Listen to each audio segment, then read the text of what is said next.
喺我哋成長嘅年代啦，人生嘅意義好多時都係以實現自我為藍本嘅，即係點樣去到擁有呢一個物質啊，或者去控制我哋嘅命運啊咁樣啦。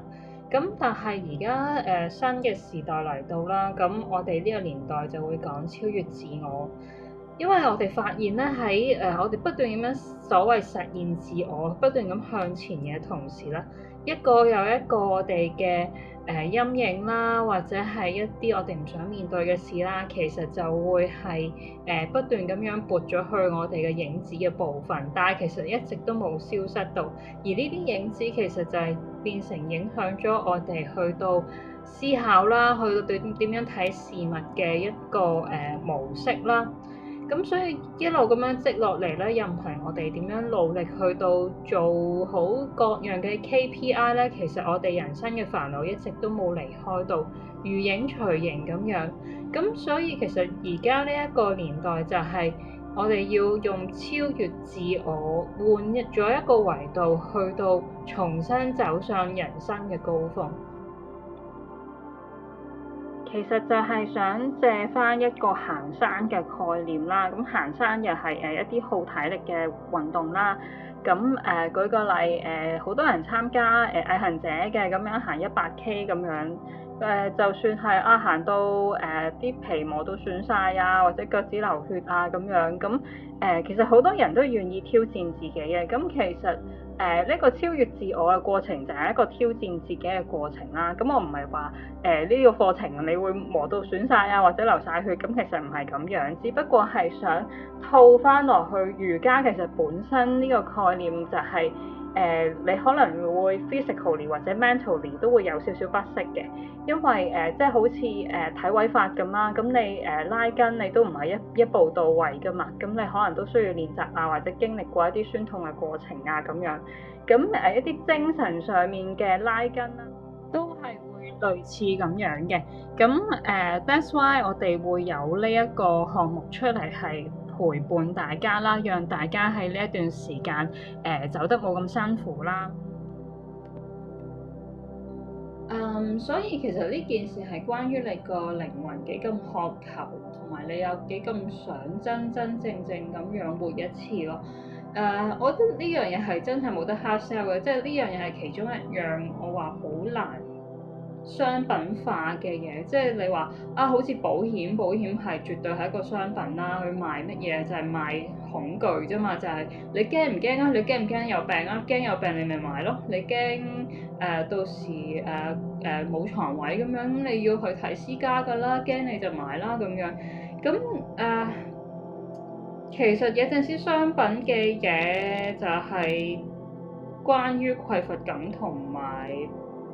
不安全感同埋恐懼咯，咁樣。咁但係零售唔係噶嘛，零售係冇辦法咁樣 hard sell 嚟嘅。咁所以 that's why 呢個係其中一個我覺得好大嘅 difference 啦，咁樣。咁但係翻嚟講翻個構思就係啊，即係行山你會攰啦，或者中間你會遇到一啲好挑戰性嘅路段咁樣啦，咁所以that's why 我哋一啲叫做分享者或者同行者嘅存在就係希望可以陪到大家行一段路啦，係一段即係既可以鍛鍊又可以一齊去欣賞風景嘅路啦。咁我哋會叫呢一趟做英雄之旅嘅。首先我哋講下呢個英雄之旅嘅宣講會啦。咁其實我就會免費做嘅，因為我覺得知識嘅佈施先至係真正嘅佈施啦。咁同埋喺大家踏上旅程之前，真係去睇下個 map 去行去邊度啊，或者中間會有啲乜嘢路徑啊咁樣。咁呢個都係一個好基本啦。咁所以就會有一個咁樣嘅宣講會啦。咁而呢個英雄轉化旅程會係以 Saddharma Guru 真理之路為基礎嘅。咁咧佢會有13個旅程啦咁樣。咁呢13個旅程入邊咧，咁其實就會有3個大嘅章節嘅，咁而呢個宣講嘅工作坊咧就淨係會做頭2個啦，咁就係啟程期入邊嘅迷惘、困頓、麻木、驟變啦，同埋啟蒙期入邊嘅尋找、嘗試、挫敗、面對、合一咁樣嘅。個工作坊咧就唔會係我齋噏嘅，咁當然我都會做介紹啦，咁但係我亦都會係伴以一啲呼吸法啊、冥想啊咁樣去大家進入一個狀態啦，去到甚至乎可以希望大家一齊做一啲分享啦，去到共振啦，讓大家都一齊去睇下啊自己到底個人生去到邊一個位置，同埋嚟緊如果我要行啦，咁我可以去到邊一個位置咧咁樣。個工作坊就會分2節嘅，咁一節就係做啟程期，一節就係做啟蒙期啦，每節就大概2小時左右啦。咁可能中間都會有啲 buffer time 睇下，即係大家分享嗰個狀況係點樣嘅。咁因為免費嘅關係啦，咁所以其實每人都係一次參加嘅啫。咁陌生人系列講多少少點解叫陌生人？除咗就真係想嗌多啲唔識嘅人，咁當然你話大家識咗可唔可以繼續參加？咁當然可以啦，歡迎一齊繼續參加啦。咁另外一個原因就係我曾經抽過一隻牌啦，咁就係澳洲禪卡嚟嘅。咁入邊咧其實有一個嗰個牌意有一個意思就係成道嘅人就係世界上最大嘅陌生人咁樣。點解咁講咧？因為呢個世界好多人好痛苦，但係佢哋都唔能夠去到面對佢哋自己嘅痛苦啦，咁所以佢哋係唔能夠理解唔痛苦嘅人嘅咁樣。咁呢個都係我其中一個祈願，就係希望大家都可以成為一個唔痛苦嘅人啦。咁所以但係你唔痛苦，你就會成為呢個世界上最大陌生人啦咁樣。咁所以我就即係用咗呢個陌生人呢個 terms 咁樣嘅。但係anyway 啦，咁呢個係一個小小嘅祝願啦。咁最主要就係即係想擴大多少少嗰個脈絡啦，尤其是係覺得自己唔係好容易喺生活圈子嗰度識到朋友仔嘅人啦，都歡迎你哋參加啦。咁又或者係好open mind 想跳進unknown 嘅人啦，因為你唔知會遇到咩人啦，又或者係嗰個搞手到底係搞乜嘢啦咁樣。咁係咯，嚟緊都有一啲唔同嘅 idea，即係譬如可能係我哋上山共修啊，或者係有啲 reading club 都可以搞下，或者係即係最簡單睇下牌啊嗰啲都可以一齊玩嘅。咁係啦，喺 IG 同埋 Thread 會公佈我突然之間想玩咩嘅，咁所以就記得 follow 我 IG 啦，或者我個 Thread 啦。咁就接住落嚟就真係講一講我嗰啲英雄裝備嘅課程啦，因為大家即係嚟到英雄登峰嘅大本營啦嚇，即係喺個 base camp 嗰度啦，咁睇完 map 啦，咁要行咯喎，上路咯喎咁樣，咁都要準備下嘅，係啦，咁所以會有一啲group 咗一啲 class 出嚟啦咁樣，但係有幾個中心思想嘅。咁首先第一樣嘢就係我會拆咗一啲所謂課程嘅階梯啊，即係出邊好多 class 可能都會分呢個 level 1、level 2、level 3咁樣，咁但係我而家直頭拆咗佢啊，點解咧？呢個就要翻轉頭，可能講翻嗰個英雄旅程咧，嗰個圖嗰度咧，其實我特登畫咗一個螺旋形嘅圈圈喺度㗎，嗰個螺旋形嘅圈圈咧，其實係講緊你以為嗰條路係直線嘅咩？但係其實係一個螺旋式嘅發展嚟嘅。即係當你迷惘、困頓、麻木，遇到驟變，然之後，但係你冇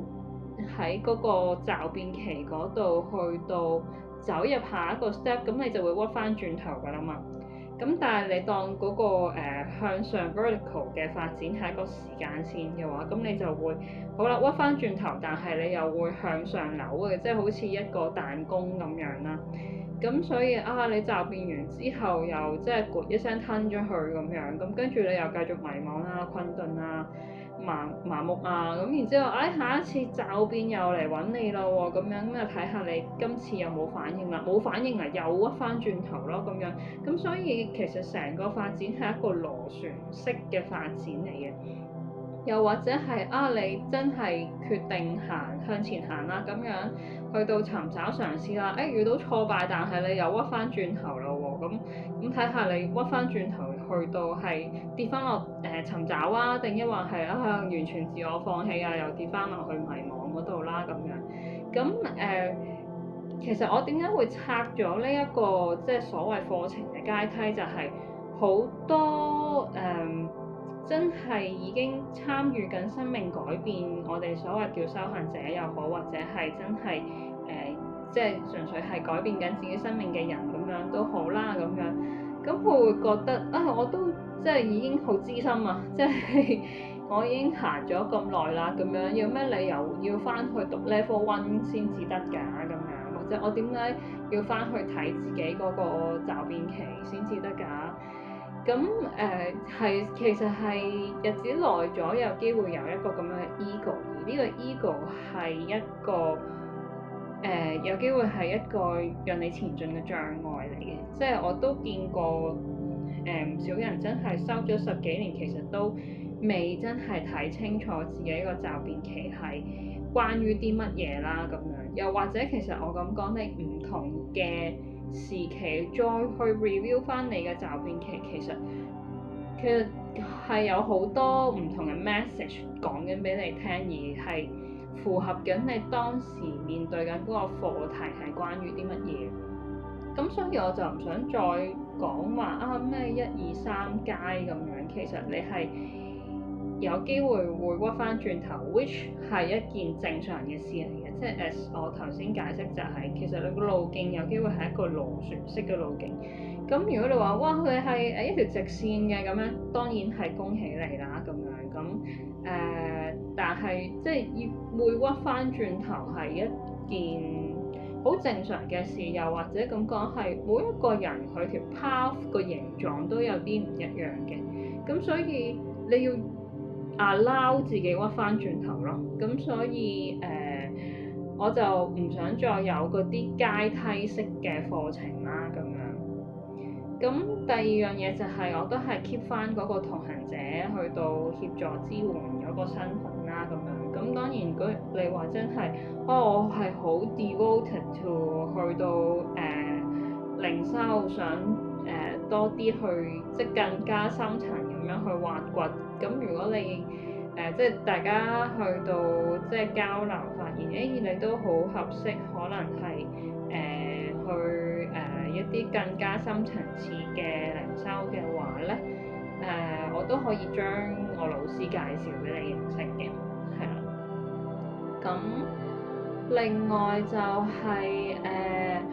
我而家嘅 class 咧會混合小組同埋私人課程，兩樣嘢都有晒嘅，即係共修同埋度身訂造都具備晒嘅。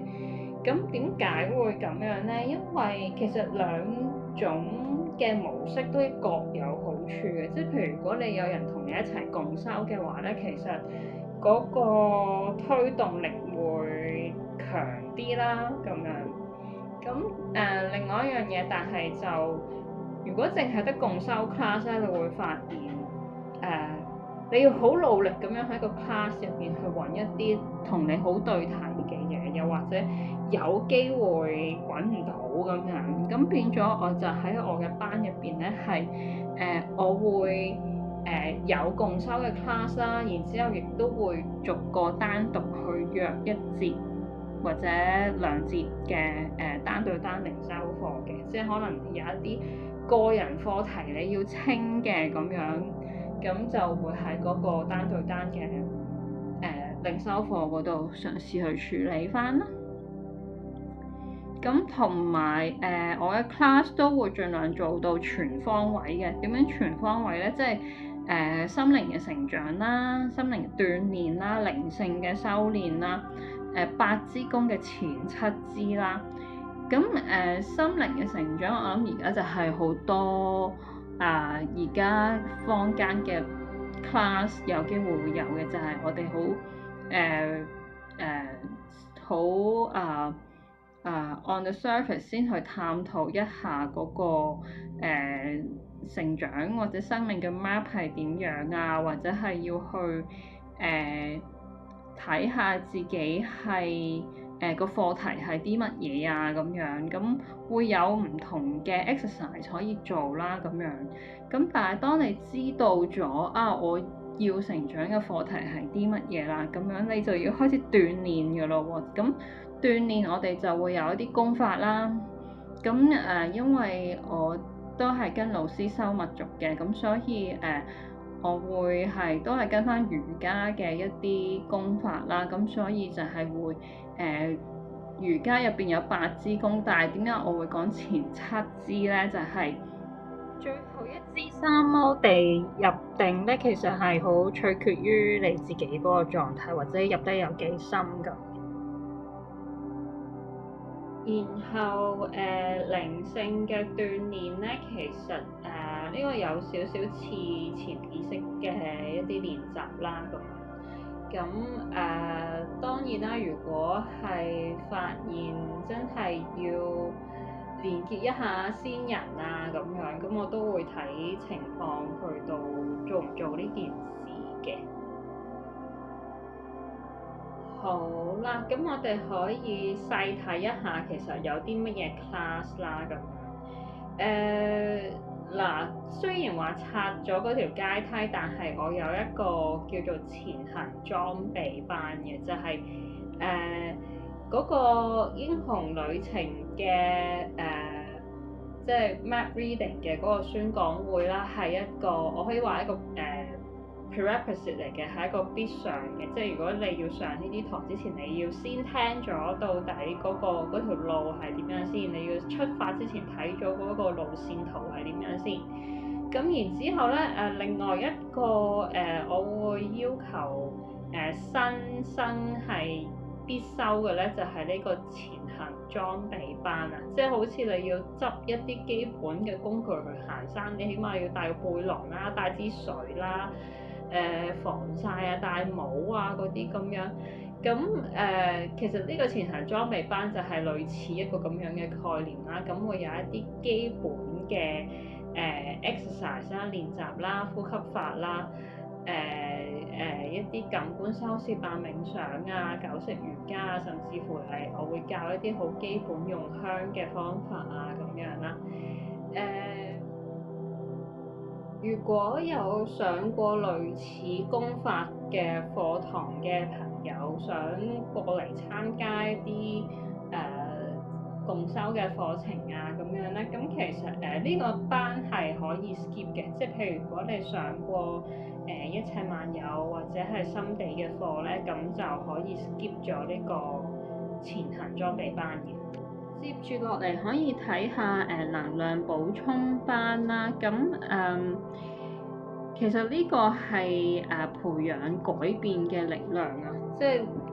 當你好 aware 自己嘅課題原來係咁啦，咁但係就一路都提唔起勁去到真係喺生活嗰度做啲改變啊咁樣，咁呢個班就會好適合啦。咁係會有唔同嘅exercise 去幫大家去到review 下自己嘅心靈啦，譬如係我會用北交星座啦，甚至乎係會同大家一齊去到認識下到底人原來係有七層體嘅咁樣，咁要培養一個改變嘅勇氣，即係你嗰個中招嘅力量要好夠啊！咁變咗咧，其實我係會喺呢個 class 會做一啲唔同嘅冥想啦。咁譬如係動態嘅冥想或者物輪嘅冥想咁樣，去到培養翻你嗰個終朝去到改變嗰個勇氣啦，同埋最緊要就係要流動啊！即係好多人又係會覺得我擴大咗某一個物輪咁樣就好似好某一樣嘢會好似好勁咁樣啦咁樣，但係其實最重要嘅係個能量要流動咯，即係你嗰個物輪係好 active 咁樣，咁但係唔喐咁樣，咁又可以做乜嘢咧？咁同埋一啲瑜伽嘅動作啦，或者係一啲我配香嘅呼吸方法啦，咁樣都係好有幫助嘅。咁喺我呢一個班入邊咧，其實我會包一節單對單嘅靈修課程嘅，咁都係會針對翻你個人嗰個嘅即係最棘嗰個問題啦咁樣。咁然後與醫班咧就係改變之中嘅堅持，即係我自己就覺得有啲似喺風雨飄搖嘅時候，你依然繼續前行咁樣啦。咁我哋成日都好鼓勵人去到改變，咁但係其實好真實嘅一件事就係你行出嚟改變係一定會遇到一啲險阻嘅東西，咁但係你點樣會去繼續堅持呢一件事咧？咁樣，咁呢個行動以至去到顯化嘅力量，其實就係有好多關於下三輪嘅訓練啦咁樣。咁當然你話係咪冇乜其他脈輪嘅訓練啊？其實又唔係嘅，因為我咁講啊，我哋人有3個中心，基本上係係最基本一定要練嘅啦。咁就係嗰個我哋個 eye chakra 啦，我哋嗰個松果體啦、眉心輪啦。咁另外一個就係我哋嘅心輪啦，咁另外最後一個就係我哋嗰個丹田嘅位置啦 which is 係我哋個臍輪位咁樣啦。咁所以有啲基本嘅訓練其實係透過譬如我哋嘅九式瑜伽啊，或者係一啲我嗰個前行裝備班已經做過嘅訓練咧，其實係嗰個已經係一個基礎嚟嘅，或者係一個你要 keep 住練嘅東西嚟嘅。咁所以我呢一度我只係 highlight 一啲我個班會重點去到練習嘅東西，咁但係未必係話其他嘢唔使練嘅，咁又唔係咁樣啦。咁再加上其實上三輪同埋下三輪其實係連動嘅，咁所以唔係話我練咗下三輪就好似上三輪就冇喐咁樣，其實唔係咁樣嘅。咁係啦，呢個 class 就會有2節單對單嘅靈修課咁樣啦。然後營火班咧就係for一啲其實已經出咗嚟改變㗎啦咁樣，咁但係冚到焦頭爛額咁樣啦，覺得呢個世界好黑暗啊咁樣。呢個同我哋之前嘅驟變期有啲分別嘅。驟變期咧就係你未開始有改變嘅，咁但係當你改變咗之後，你又再冚場咧，咁樣就呢個就係營火班所講嘅事啦，咁樣。咁其實文思修行我哋都會齊晒㗎啦，即係鍛鍊又有啦，我哋去精讀一啲經典又有啦，有冥想啦，有呼吸法啦咁樣。咁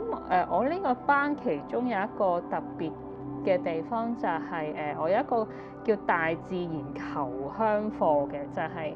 我想俾學員嘗試去試下，除咗平時點樣去 grounding 或者同大自然互動之外咧，其實當我哋係同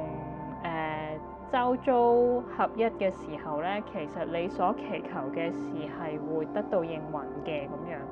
咁呢個 experience 係我自己之前做香港十香香席嘅時候都講過嘅一啲故事啦，就係喺我嗰個香港十香入邊咧，有一啲材料係真係買唔到嘅，即係你一定要出去採摘或者執啦咁樣，咁但係即係理論上採摘就唔係咁合法啦，亦都係唔容易啦，因為有一啲材料係生喺高樹上面嘅，咁我亦都唔夠高，亦都唔識爬樹啦咁樣，咁係透過一啲禱告啦，一啲連結啦，咁樣係去到請求呢個大自然嘅祝福，咁從而獲得嗰個材料咧，咁去到完成呢個香港十香嘅，咁嗰個experience 亦都係一個好鼓舞嘅 experience 啦。咁我亦都希望可以帶到參加嘅朋友一齊去體驗呢一件事啦。咁所以有一個叫求香課啦。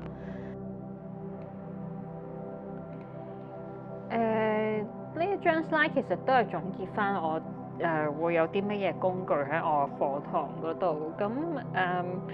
其實我係喺台灣嗰度學香道啦咁樣，咁所以香都係一個我會用嘅工具啦。咁另外一個就係一啲民族嘅訓練啦。其實好主要係一啲pranayama 嚟嘅，即係一啲呼吸調息嘅方法啦。咁就會啟動我哋人體連結宇宙唔同嘅能量啦，咁樣咁冥想嘅訓練啦，咁我自己就跟住Sabajanatha老師就係四圍走嘅，即係喺馬來西亞、印度啊咁樣有唔同嘅課堂啊、訓練啊咁樣啦。咁亦都係有受過勁心術嘅一啲課堂訓練啊咁樣啦。咁所以喺我唔同嘅班種入邊，其實都會盡量包括翻身體啦、心靈啦，同埋靈性嘅訓練啦。咁用香啊呢一啲就會係比較連結靈性多少少噶啦。咁譬如係一啲瑜伽嘅拉伸動作啊，which 其實都係想幫我哋打坐打得好啲啦。咁一啲動態或者我哋叫舞蹈嘅冥想啊，九式瑜伽呢啲同身體好連結由身入心嘅一啲練習啦，咁樣點樣帶一啲冥想啊，或者係打坐點樣坐好啲啊，咁都會喺個課堂嗰度講嘅。咁同埋大自然嘅連結啦，咁樣咁因為我係做香嘅關係啦，咁香嘅材料都係大自然嗰度嚟啦，咁所以呢個都係我其中一個specialty 啦，咁樣咁當然啦，亦都係會即係有啲好基本嘅，譬如抽牌啊，或者係一啲經典嘅精讀啊，即係譬如睇心經啊，或者係睇破相論啊，或者係睇覺醒的力量啊，甚至乎係攞聖經出嚟睇，咁呢啲都係一啲好基本或者會概括得到嘅一啲工具咯，可以喺課堂嗰度會用嘅。咁亦都喺度特別都講一講香道嘅 update 啦，因為我以前用咧係用景心香道嘅，即係都係用翻以前薩丹華老師啦、葛恩老師啦，同埋賴春凡大夫去開發嘅呢一套香道嗰個名咁樣啦。咁但係因為後尾都同台灣嘅老師都商量過，因為其實葛恩老師佢自己都冇再教呢一個香道㗎啦，咁基本上佢已經擺低咗呢一個創造啦嚇，咁基本上已經 move on 咗啦，咁所以就冇景心呢香道呢個名啦咁樣，咁但係為咗方便同大家溝通，我又覺得係需要有一個名嘅咁樣，咁所以我而家會叫呢一個香道做見心香道啦，係啦。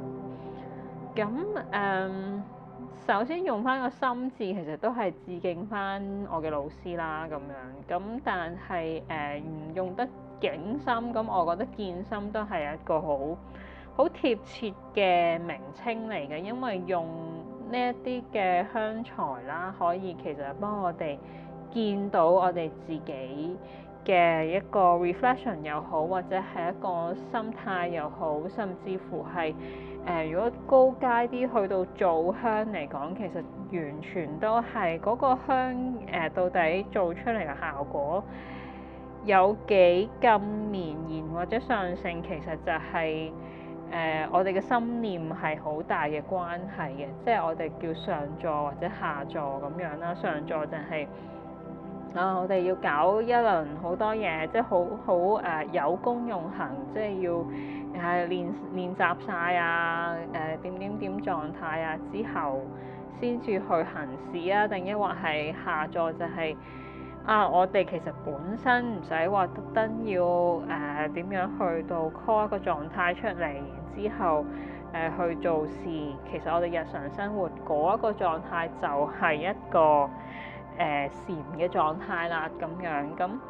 呢一啲嘅思想都會繼續喺健心香度嗰度。好啦，咁我哋而家可以即係總攬一下，即係我頭先剛才介紹咗嗰啲活動啦，咁佢哋嗰個即係收費嘅狀態係點啦，到底有幾多節課啦，每節幾耐咁樣啦，咁喺呢一個表嗰度都總攬咗出嚟嘅。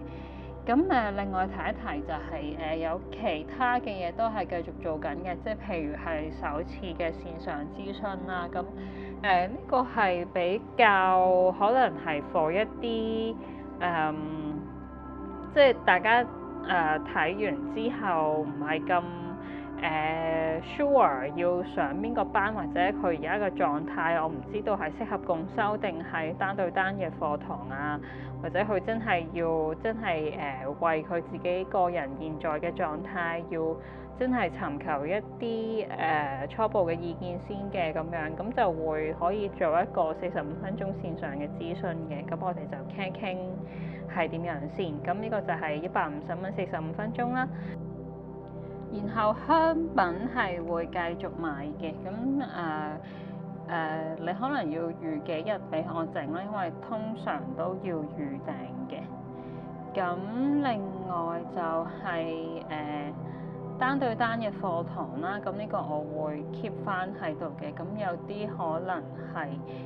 未 ready 去到 join 一啲共修 class 嘅咁樣，咁同埋可能有一啲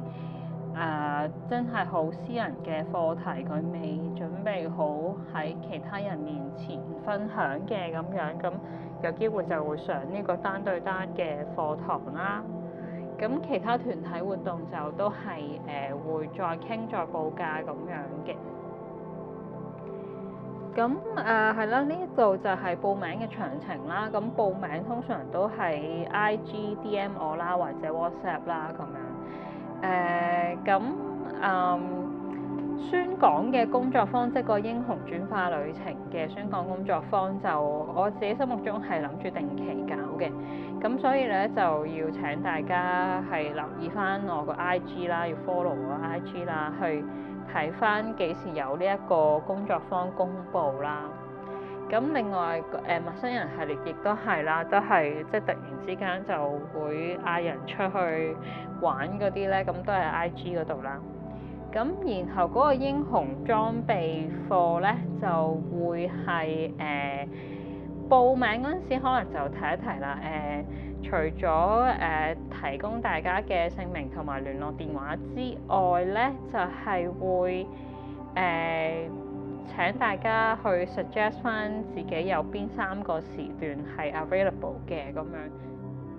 咁我就會做翻配對啦。咁譬如果你話我係星期4晚上，或者星期6嘅下晝，或者星期日嘅朝頭早咁樣，咁我就睇下邊一個時段你係會配到同其他人可以一齊共修咁樣嘅。而家咧就係冇寫明係邊一日係第一課嘅，因為我相信好多都會係先上完嗰個宣講工作坊，然之後再去即係報名睇下報邊一個班咁樣啦。咁嗰陣時就會做一啲嘅配對啦，又或者係可以睇到大部分人可以幾時上第一課喎，咁我哋就會上第一課啦。咁主要都係會盡快安排嘅。另外就係上堂嘅地點啦，咁我而家好常用嘅都會係銅鑼灣區啦咁樣，咁灣仔區都有機會嘅，咁但係如果你話我真係可能係夾到幾個都係喺九龍區嘅喎咁樣，咁可唔可以傾下其他地點咧？其實係可以嘅，係啦，咁但係就如果冇特別request 嘅話，咁我就會係喺銅鑼灣區嗰度出門嘅。另外，如果單對單課堂係即係舊生或者你都已經上過一兩堂㗎啦，咁樣即係大家都 build up 咗一啲認識嘅話咧，咁其實我可以做上門嘅，係啦。咁上門課堂係有上門課堂嘅 magic 嘅，咁到留待即係單對單課堂嘅朋友仔可以一齊發掘下啦。好啦，咁整個介紹我相信都差唔多啦，係啦，咁祝願大家都可以一齊勇敢地踏入呢個英雄之旅啦，真係可以發掘到自己生命最鮮活、最有意義、最有價值嗰一面啦，咁樣。咁其實呢一趟旅程，我哋係叫做出世入世並行之道啊，就係即係我哋好似好離開呢個世界嘅框架咁樣，但係我哋又會將呢一份自在同埋呢一份愛會帶翻入去呢一個世界嗰度嘅，即係我哋唔係話即係自己剃咗頭，跟住就離開咗呢個社會規範，跟住自己就匿埋個山窿嗰度就唔翻嚟啦，就呢一趟旅程就唔係咁樣嘅，即係我哋係會讓呢一個自由或者係呢一份愛係會入翻去我哋嘅日常生活裏邊啦，甚至乎如果有機會係可以將佢傳遞俾你身邊嘅摯愛啦、至親啦咁樣。咁